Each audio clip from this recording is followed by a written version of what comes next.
Let's talk about communication in INTJs. INTJs have original minds and a great drive to implement their ideas. When committed, they can organize a job and see it all the way through, but the key phrase there is when committed. Because INTJs are independent and they're skeptical and they're constantly questioning how things are done. So if they don't buy in 100%, they may not give their best efforts. They have high standards of competence for themselves and for others, and they're visionary, but they may get bogged down in a myriad of possibilities and have a hard time actually getting started on something. In communication, INTJs aren't all that interested in small talk, especially in a work environment. Their introverted thinking part of them just draws them to their workplace and begin doing the work. They communicate a lot of their ideas through questions. And one of their favorite questions is why? Why are we doing what we're doing? They want to tie it into meaningful work. They tend to challenge the status quo. They can be critical and appear standoffish.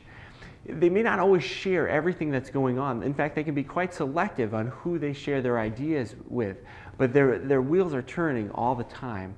And they may appear stubborn at times and slow to come around if an idea doesn't match their own.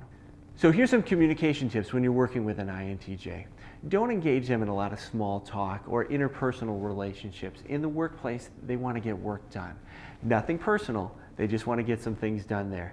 Do tap into their insights and their ideas about things. They may be somewhat selective and choosy about sharing everything that's going on there, but build some rapport and encourage them to share some of those things. Indulge them on the why question. They will ask it a lot. They need to understand the things behind it, so indulge them on that. And be careful to limit your interruptions in a quiet work environment.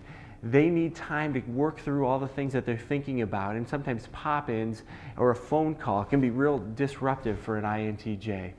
And don't micromanage them. Give them the freedom. They're independent. They will probably push back anyway.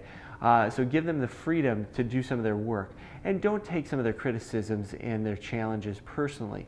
They're just trying to try to bring about excellence in whatever they're working on. So those are some communication tips for an INTJ.